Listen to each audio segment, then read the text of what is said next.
खुलुमबाय लोगोफोर, गोजोन फुंबिलि बयनिसिमबो। नोंथांमोनखौ डियार ब्रह्म चेनेलाव आरो फिन खेबसेबाव बयखौबो बरायनाय बावहरग्रोनाय जाबाय। आं दिनै नोंथांमोननि सिगाङाव आरोबाव माखासे सानसेनि खौरां लानानै फैबावलायबाय। आसा खालामो नोंथांमोनहा खौरांखौ खोनासंनानै मोजां मोनगोन।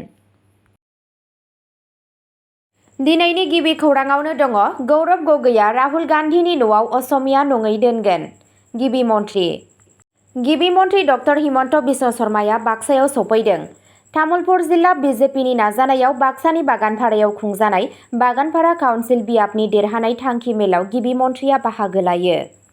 गिबि मन्थ्रिजों लोगोसे रायजो बिजेपिनि आफादगिरि दिलीप शइकिया आरो जोथोन लाग्रा मन्थ्रि जयन्त मल्ल बरुवाबो दंमोन। बागानपारायाव बिजय संकल्प सभाखौ बिबुंथि होनानै गिबि मन्थ्रि डक्टर हिमन्त बिश्व शर्माया गोबां बिबुंथि होदों। बिथाङा बुंदों दि बिपिएफ, इउपिपिएल आरो अनजलि दैमारिनि एजिपि ज' जाफैयो। आं बेखौ मोजां मोनो। गौरब गगैया राहुल गान्धीनि न'आव असमिया नङै सुबुंफोरखौ लाखिगोन। भिसिडिसि खान्थियाव सोलायनांगौ। साजायनाया थार नङा। गिबि मन्थ्रि शर्माया बुंदों दि जोंनि सुबुंफोराबो दं नाथाय खान्थिखौ सोलायनो लुबैयो। 31 दिसेम्बर 2014 मायथाइनि सिगां गुबुनारि केसफोरखौ बोखारनो थाखाय सिएए सिङाव आसाम सोरखारनि बिथोननि बेरेखायै मैया असम जातीयताबादी युवा छात्र परिषदनि हेंथा दिन्थिफुंनायखौ मुंख'नानै गिबि मन्थ्रिया बुङो, एजेवाइसिपिआ आंनाव सोंनायमोनब्ला आं आंनो फनाव बुंगौमोन। नाथाय जोंहा जेबो बुंनांगौ गैया दि बिसोरो गाव हारसिङैनो सोमावसारगासिनो दं। आं दानो बिटिआर होखारनायनि सोमोन्दै जेबो बुंनाय नङा। बिथाङा बुंबावो, दा बिसायख'थि फैबाय। आं होखारनायनि सायाव राजखान्थि खालामनो लुबैया। नागा हाखौ होखारनायनि आयदायाव बाथ्रा दान्थेलायनानै गिबि मन्थ्रिया बुंदों दि आंनि खाजिलाया फिसा नङा। आं गिया। नों आंखौ गिनो नाजादों नामा? बेखौ होखारनाय जागोन। आंबो बिमानि गाइखेर लोंनानै देरदों। इउपिपिएलनि बिबुंथिखौ नोजोर होनानै दि बिजेपिआ गोजोन आरो खौसेथि लाखिया, गिबि मन्थ्रिया बुङो, आं रावनिबो हेंथा नङा। दिनैसिम आं बिपिएफ एबा इउपिपिएलनि हेंथायै मोनसेबो सोदोब बुङाखै। आं दिनैसिम बारग' गिबि मन्थ्रिखौबो सावरायाखै। नैथि खौराङाव दङ 2000 निबो बांसिन सुबुंफोरनि नुजाथिनायाव बासुगावआव इउपिपिएलनि कअर्डिनेसन हानजा सुरदों। बिटिसि काउन्सिल बिसायख'थिनि साना खाथिनिफ्राय खाथिसिन सफैनाय लोगो लोगो खुंथायाव थानाय सोरखारनि हेंथायै मोनफ्रोमबो राजखान्थि दोलोनि गेजेराव गोबां गोनांथि जानाय नुनो मोनो। सुक्रुबारनि मोनाबिलियाव 13 नं चिरां ब्लक इउपिपिएलनि दैदेननायाव बासुगाव सहराव मोनसे गोरोबलायनाय हानजा सुरनाय हाबाफारि लानाय जायो। बेनि सिगाङाव राजासोरां रायजोआरि धोरोमारि फोथाराव मोनसे मेल खुंनाय जादों। बे मेलाव बिटिसिनि गाहाय मावफुं सोद्रोमा आरो इउपिपिएल दोलोनि आफादगिरि प्रमद बर', रायजो सभानि एमपि आरो इउपिपिएलनि मावफुं आफादगिरि रोनगोरा नार्जारि, सिडली बिधान सभा बियाबनि एमएलए निर्मल कुमार ब्रह्मजों लोगोसे इउपिपिएल दोलोनि 2000 निबो बांसिन दोलोनि दैदेनगिरि मावथिफोर आरो गोबां दैदेनगिरि मावथिफोरा बाहागो लायो। थिखानाय समनिख्रुइ उनावनो हाबाफारियाव सफैनाय बिटिसिनि गाहाय मावफुंगिरि सोद्रोमा आरो इउपिपिएल दोलोनि आफादगिरि प्रमद बर'आ खौरां बिजोंनि सिगाङाव बुङो दि थांनाय 5 बोसोराव बे बड'लेण्ड ओनसोलाव गोजोन, खौसेथि आरो दिदोमथि लाबोनायनि उनाव फैबाय थानाय समाव बड'लेण्ड ओनसोलखौ अरायथा खालामनो थाखाय बयबो खौसेयै खामानि मावनानै आवगायलांगोन। बेनिखायनो जों इउपिपिएल दोलोनिफ्राय गोरोबलायनाय दावबायनाय हाबाफारि लादों। बिटिआर ओनसोलाव थाग्रा मोन 26 फोलेरारि हान्जाफोरनि हौवा आरो हिन्जावफोरा बे गोरोबलायनाय जात्रा हाबाफारियाव बाहागो लागासिनो दं। जों बे गोरोबलायनाय दावबायनायनि गेजेरजों मोनसे खौरां होनो लुबैयो दि थांनाय 10 बोसोरनिफ्राय बे ओनसोलाव नुनाय दावराव-दावसिनि आबहावाया बे ओनसोलाव फैफिनाखै आरो जाहाथे जों बयबो गोजोनै थानो हायो। बिथाङा बुंदोंमोन दि बे गोरोबलायनाय दावबायनायनि गेजेरजों जों गावजों गाव आखाइ हमलायना दावगालांनो लुबैयो। बे समावनो बिपिएफ दोलोनि गोरोबलायनाय दावबायनायाव थुबुर जानाय साबेसे सुबुंफोरा भटआव सोलायगोन होनना सोंनायनि फिननाय होनानै बिथाङा बुङो दि सुबुंफोरा दावबायनायाव भट होगोन ना होआ। इउपिपिएल दोलोआ माब्ला बिजाथिफोरनि फारिलाइ फोसावगोन नामा बेखौ सोंनायाव बिपिएफ दोलोआ माब्ला बेबादि खालामगोन बिपिएफ दोलोआ गिदों। बिथांमोनहा सिगांनिफ्रायनो बिजाथिफोरनि मुंखौ फोसावबाय। रायजो सभानि एमपि आरो इउपिपिएलनि मावफुं आफादगिरि रोनगोरा नार्जारिया गावनि बिबुंथियाव बुङो दि मोनसे समनि दावराव दावसि बड'लेण्ड ओनसोलाव गोजोननि आबहावा लाबोफिननो हानाय मोनसेल' इउपिपिएल दोलोआनो बे खेबाव फिन गोहोआव लाबोफिननो नांगोन। नाथाय बिटिआर ओनसोलाव गोजोननि बे आबहावाखौ लाखिनो आरो जौगानायनि थासारिखौ लाखिनो थाखाय मोनसेल' मेजरिटि महरै। बेनिखायनो बिजेपिजों जोंनि सोमोन्दोआ जोबाखै, मानोना इउपिपिएल दोलो महरै जों दासिमबो दिसपुराव सोरखारजों दं। जों एनडिएनि बाहागोआरि महरै मिरुखौबो मदद होगासिनो। जों बे सानफोराव बिजेपि दोलोजों लोगो जानानै बिटिसिआव सोरखार सालायगासिनो दंमोन, नाथाय जों दोलोनि खामानिखौ सोलिहोबाय थानांगोन जाहाथे फैबाय थानाय बिटिसि बिसायख'थिनि उनाव हारसिङैनो सोरखार दानो हायो। सावराय मेलनि जोबथायाव 2000निबो बांसिन दोलोनि दैदेनगिरि आरो मावथिफोरा आखायाव मबाइल फननि लाइट सावनानै आरो बासुगाव सोहोरनि गाहाय लामायाव दोननानै क'अर्डिनेशन हानजा सुरनाय हाबाफारिखौ जागायजेनो। प्रमद बर'आ दावबायनायखौ जागायनानै इउपिपिएल दोलोनि जिल्ला आरो ब्लक थाखोनि दैदेनगिरिफोरखौ सिडलीनि एमएलए निर्मल कुमार ब्रह्म, काउन्सिल माधव सेट्रि, सांग्रां ब्रह्मनि दैदेननायाव नागारनानै राजास्रां धोरोमारि फोथाराव जोबहैयो, जाय जायगाखौ बासुगाव सोहोरनि गुबुन गुबुन ओनसोलाव आवग्रिनो जागायदोंमोन। थामथि खौराङाव दङ बिटिसिआ बिजेपिनो मोन 18 मासि होगोन, आद्रा थानायखौ इउपिपिएल आरो बिपिएफनो होगोन। रन्जित कुमार दास। शुक्रबारखालि आसामनि मन्त्रि रन्जित कुमार दासआ बाक्सा जिल्लानि बै जायगाखौ नायदिंहैयो जेराव गिबि मन्त्रि डक्टर हिमन्त बिश्व शर्मानि दैदेननायाव दिनै बिजय संकल्प रेलि जानो गोनां। खौरांगिरिफोरनि सिगाङाव दासआ बुंदों दि बिटिसिआ बासपा आरो बेनि लोगो दोलो इउपिपिएल आरो बिपिएफनि गेजेराव जेबो दावराव दावसि गैया। बिथाङा दाबि खालामो दि बे खेबाव बिटिसिनि सुबुंफोरा बिजेपिनि सोरखार लुबैदों। जों मोन 18 मासि देरहागोन, जेराव इउपिपिएल आरो बिपिएफआ आद्रा थानाय मोन 22 मासिखौ रानलायगोन। बिटिसिनि सुबुंफोरा बिजेपिखौ बांसिन मोजां मोनो, लोगोसे कंग्रेसखौ दैज्लांनि एम्बु बुंना सोंखारियो जाय अखानि बोथोरावल' दावराव खालामो होनना दासआ बुंबावो। होखारनाय हाबाफारिनि सायाव मन्थ्रिया सुंद' बिबुंथि होयो आरो दुलाराय बर' माइनरिटि फरायसा आफाद एबिएमसुआ बिटिसि बिसायख'थि गेलेनो थांखि लादों होनना फोरमायथिनायनि सायावबो फिनजाथाय होयो। बेवहायनि सुबुंफोरा जोंनि सायाव फोथायनाय दं आरो जों खोथा होयो दि जों फैगौ बिटिसि सोरखार दानो हागोन, दासआ बुंदोंमोन। ब्रैथि खौराङाव दङ प्रमद बर'आ चिराङाव मोन 7 जौगालु बिथांखिनि अन्थाइ खाम्फा गायसनदों। बिटिआरनि गाहाय मावफुं सोद्रोमा प्रमद बर'आ सनिबारखालि चिरां जिल्लानि बिजनीनि मानास सेरफां आरो निथिमा बियाब ओनसोलाव मोन 7 जौगालु बिथांखिफोरनि अन्थाइ खाम्फा गायसनदों।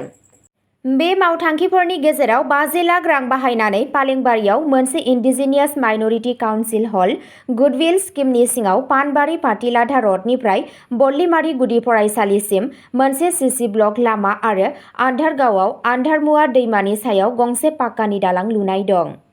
गुबुन खामानिफोराव 2 नं बावलाझार तिनिआलिनिफ्राय 1 नं गरबदुवारा आरो बिष्णुपुर ओनसोलारि आख्रासु मावख'नि नब्लाङाव बिर सिलारायनि मोनसे मुसुखा फज'नायनि बेसेना 20 लाख रां। बिटिआरनि मावफुं सोद्रोमा धनन्जय बसुमतारी आरो रन्जित बसुमतारी, सिडलीनि एमएलए निर्मल कुमार ब्रह्म, गौथुमारि सोद्रोमा माधव सेट्रि, बिजनी जिल्ला इउपिपिएलनि आफादगिरि पनिन बर', नेहाथारि हम प्रसाद शर्मा आरो ओनसोलनि गोबां दैदेनगिरिफोरा बाहागो लादोंमोन।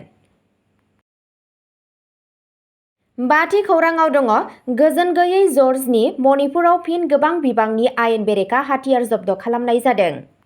गोजोन गैयै जर्जनि मणिपुराव रैखाथि हान्जाया आयेन बेरेखा हाथियारफोरनि बेरेखायै अपारेशन खालामबाय थादों। बेनि बाहागो महरै इम्फल सोनाब आरो काक्सिं आरो बिष्णुपुर जिल्लाफोराव फिन सिग्रोमनाय समाव गोबां बिबांनि आयेन बेरेखा हाथियारफोरखौ जब्द खालामनाय जादों। बिएसएफ आरो मणिपुर पुलिसनि मोनसे जथाय अपारेशनाव मोनसे .303 राइफल, मोननै 9mm पिस्तल, मोननै .3 निफ्राय पिस्तल, मोननै राइफल 5 हेन्ड ग्रेनेड, मोनसे DBBL, .303 राइफल, .30 राइफलनि 208 एक्टिभ गुलि, एक्टिभ बुलेटजों लोगोसे मोन 7 रोजाथिनि कारतुज। द'थि खौराङाव दङ 11,000 रोजाबगिरिफोरा गाहाय मन्त्रि मदिनि नुजाथिनायाव सरुसाजाय स्टेडियामाव बर' सुबुं मोसानाय बागुरुम्बा दोहौ दिन्थिफुंगोन। मोनसे गिदिर हारिमुआरि दिन्थिफुंनायाव गाहाय मन्त्रि नरेन्द्र मदिनि नुजाथिनायाव बे नबेम्बराव गुवाहाटीनि सरुजाजाय स्टेडियामाव गासै आसामनि 11,000 मोसागिरिफोरा दोरोङारि बर' सुबुं मोसानाय बागुरुम्बा दिन्थिफुंगोन। मावख'आरि महरै बागुरुम्बा दोहौ मुं दोनजानाय बे दिन्थिफुंनायाव 10,000 आइजो मोसाग्रा आरो 1,000 हौवा दामग्रा देग्राफोर थागोन। हारिमुआरि मन्त्रि बिमल बरानि दैदेननायाव जनता भवनाव गिबि मन्थ्रिनि कनफारेन्स हलाव खुंजानाय मोनसे रोंग'सार आफादनि जथुमाव बे थिरांथाखौ थि खालामनाय जादों। कमिटिया थियारि खालामनाय देंखो ट्रेकखौ गनायथि होदों, फोरोंगिरिफोरनि थाखाय अडिशननि बिथांखि लादों आरो हाबाफारिखौ सामलायनो थाखाय सासे करिय'ग्राफार लानो थांखि लादों। दुलाराय बर' हारिमु आफाद, बर' साहित्य सभा आरो दुलाराय बाथौ गौथुमजों लोगोसे गुबुन गुबुन आफादनि थान्दैफोरा मेलाव उफ्रा गाहाय नेहाथारि डक्टर बि कल्याण चक्रबर्ती, जर'खा मावख'गिरि राजिब थापा आरो हारिमु सामलायगिरि राहुल चन्द्र दास बायदि गोजौ थाखोनि मावख'गिरिफोरजों लोगोसे बाहागो लादोंमोन। सावरायनायनि समाव दिन्थिफुंनायनि मोनसे नमुना भिडिअ'खौ दिन्थिनाय जादों, जेराव हौवा आरो हिन्जाव बाहागो लागिरिफोरनि थाखाय खसाब, हेफाजाबारि बेसादफोर आरो दोरोङारि दामजुफोर बायदि गुवारै सावरायनाय जादों। रोजाबगिरि आरो फोरोंथायनि सायख'नाया फैगौ दाननैनि गेजेराव फोजोबनाय जागोन, जेराव बिधान सभा बियाबनि बिथायाव फोरोंथाय जथुमफोर खुंनाय जागोन। बे गेदेर हारिमुआरि दिन्थिफुंनाया आसामाव दिन्थिफुंजानाय बर' दोरोंनि बयनिख्रुइबो देरसिन दिन्थिफुंनायफोरनि गेजेराव मोनसे जानो हागौ होनना साननाय जादों। स्निथि खौराङाव दङ बिटिसि बिसायख'थि, बिपिएफआ इउपिपिएलजों गोरोबथा खालामनो साखाफारा आरो लिरनाय रादाय नागिरदों। बिपिएफनि आफादगिरि हाग्रामा महिलारिया बुंदों दि बिथांनि दोलोआ बिटिआर बिसायख'थिनि थियारियाव इउनाइटेड पिपल्स पार्टी लिबारेल इउपिपिएलजों लोगो जानायाव जेबो हेंथा गैया, नाथाय जायखिजाया गोरोबथाखौ लिरनाय रादायजों मदद होनांगौ होनना गोसो होयो। सनिबाराव मोनसे फोसावदिं मेलाव महिलारिया हारियारि आफादफोरनिफ्राय खौसेथिनि थाखाय खावलायनायनि सायाव मोजां फिननाय होदोंमोन, नाथाय बे बाथ्राखौ नोजोर होदों दि खुगा समायखिराफोरखौ गोरलैयैनो लाफिननो हायो। बिपिएफ इउपिपिएल खौसेथिजों जोंहा जेबो आयदा गैया, बबेखानि लिरनाय गोरोबथा गैयालासे जेबो खोथा होनाय गैया होनना बिथाङा बुंदों। दुलाराय बर' फरायसा आफाद एबसु, बर' साहित्य सभा बिएसएस, बारग' बिएलटि अनसाय गौथुम आरो बारग' एनडिएफबि वेलफेयार एस'सिएशनआ जयै मोन्नैबो दोलोखौ बिसायख'थिनि खौसेथिखौ रोखा खालामनो थाखाय 2 आगस्टनि सिगां सावरायनो खावलायदों। क'क्राझाराव मोनसे खौरां मेलाव एबसुनि आफादगिरि दिपेन बर', बिएसएसनि नेहाथारि नीलकान्त गयारी आरो गुबुन दैदेनगिरिफोरा गोसो होनानै बुङो दि बिसायख'थिनि सिगां बिपिएफ आरो इउपिपिएलनि गेजेराव खौसेथिया हारिखौ गोख्रोंसिन खालामगोन। इउपिपिएलनि आफादगिरि प्रमद बर'आ जेबो जोबथा थिरांथा लानायनि सिगां आफादफोरजों सावरायनाय जागोन होनना बुंनायनि फिननाय होयो। बिथाङा बुंदोंमोन दि जेराव बयबो बिटिआरआव खौसेथि लुबैयो, राजखान्थियारि गोरोबथाया गोब्राब आरो बेनि थाखाय सांग्रां साननायनि गोनांथि दं।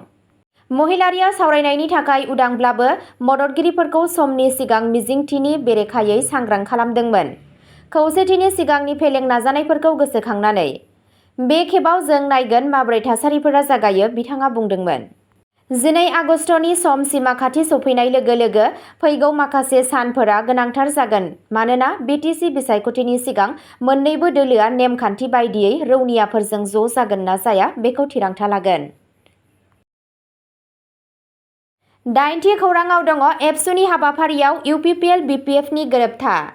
बिटिआरनि 6थि फारिलाइजों लोगोसे ट्राइबेल बेंखन आरो उदां सानथौनि सायाव बिबुंथि होनायखौ लानानै इउपिपिएल दोलोनि रनजित बसुमतारीनि उनाव बे खेबाव बिपिएफनि लेङाइ आफादगिरि शुद्ध बसुमतारीयाबो रायजो बिजेपिनि आफादगिरि दिलीप सैकियाखौ फिननाय हरफिनबाय। रायजो बिजेपिनि आफादगिरि दिलीप सैकियानि 6थि फारिलाइनि सायाव बिबुंथिजों लोगोसे ट्राइबेल बेल्ट आरो बेंखननि सायाव बिटिआरबो ओनसोलाव थागिबि नङै सुबुंफोरनि हानि मोनथायनि सायाव बिबुंथि होनाया बिटिआर ओनसोलाव गुबुन गुबुन ट्राइबेल दोलोनि आफादफोरनि गेजेराव गोख्रों फिनजाथाय सोमजिहोबाय थादों। बे दान्थे-बिदान्थे गोनां बिबुंथिनि सायाव इउपिपिएल दोलोनि दैदेनगिरि आरो बिटिसिनि हाग्रा बिफाननि मावफुंगिरि सोद्रोमा रनजित बसुमतारीया गोख्रों रावजों सोंखारिदों। 13 नं चिरां बियाबनि बामुनगावआव जानाय मोनसे दोलोनि मेलाव बाहागो लानाय बिपिएफनि लेङाइ आफादगिरि शुद्ध बसुमतारीयाबो बेनि सायाव बिजेपिनि रायजोआरि आफादगिरि दिलीप सैकियाखौ फिननाय हरफिनबाय। बिथाङा बुङो दि दिलीप सैकियाया बे बिथिङाव मोजां हमवर्क खालामाखै, जायनि जाहोनाव बिथाङा बेबादि बिबुंथि होदों। बिटिसि ओनसोलाव ट्राइबेल बेल्ट आरो ब्लकफोरजों लोगोसे मोन 6 सिलबो थागोन। बेखौ रावबो सोलायनो हाया। बिजेपिआ दा बेबादि सोलोजों थागिबिसा बेरेखा खामानि मावनो जागायबाय। बिजेपिआ खालि ट्राइबेल बेरेखा हाबा मावनायल' नङा, दा बियो मिया उदां आसाम दानो थाखाय मुस्लिम बेरेखा गसंथानानै खामानि मावगासिनो दं, जायखौ आसामनि असमियाफोरा मोजां मोना। बेनि गेजेरावनो मैया कक्राझाराव एबसु, बर' साहित्य सभा, बारग' एनडिएफि, बारग' बिएलटि बायदि गोबां बर' माहारियारि दोलोनि आफादफोरा बर' माहारियारि बादखौ रैखाथि होनो थाखाय इउपिपिएल आरो बिपिएफ दोलोफोरखौ ज' जानो खावलायदों। मानोना बे नाजानाया सिगांनिफ्रायनो जोबोद गोबाव जाबाय। सिगाङावबो सावरायनाय जादोंमोन, नाथाय ओंथि गोनां जायाखै। बिथाङा मोनसे मख'जाथाव बिबुंथि होयो दि बिथाङा आरोबाव नेनो हानाय नङा। बिथाङा 2020 मायथाइनि बिसायख'थिनि उनाव एबसुनि बिफाव लायैनि थाखाय एबसुखौ सोंखारिदोंमोन आरो मोनसे एजेन्डायाव खामानि मावनायनि थाखाय बिसोरखौ सोंखारिदोंमोन दि बिसोरनि नाजानाया बिटिसिआव बेबादि दोलोखौ गोहोआव लाबोनाय। बिपिएफ दोलोआ फैबाय थानाय बिटिसि बिसायख'थियाव मोनसेल' मेजरिटि मासि देरहागोना रोखा आरो फैबाय थानाय समाव हाग्रामा महिलारिनि दैदेननाय बिपिएफआ मोन 25 मासि देरहाना सोरखार दानो थांगासिनो दं होनना दाबि खालामो। खौरां बिजोंनिफ्राय मिथिनो मोननाय बायदियैब्ला बे दोलोनि मेलाव इउपिपिएल आरो कंग्रेस दोलोनिफ्राय गासै 130 सुबुंफोरा नेमखान्थि बायदियै बिपिएफआव हाबफैदोंमोन। गोदानै हाबफैनाय सुबुंफोरजों लोगोसे बिपिएफनि लेङाइ आफादगिरि सुध्द बसुमतारी, 13 नं चिरां बियाबनि बिपिएफ दोलोनि बिजाथि सुकुर सिं मुसाहारि, लाइमोन बिपिएफ दोलोनि आफादगिरि रिन्जय बर'आ फुलाम गामसा आरो दोलोनि नेरसोन गोनां फिरफिला लानानै बाहागो लायो। अब्ला दिनैनि खौराङा एसेनोसै। गोजोन्थों।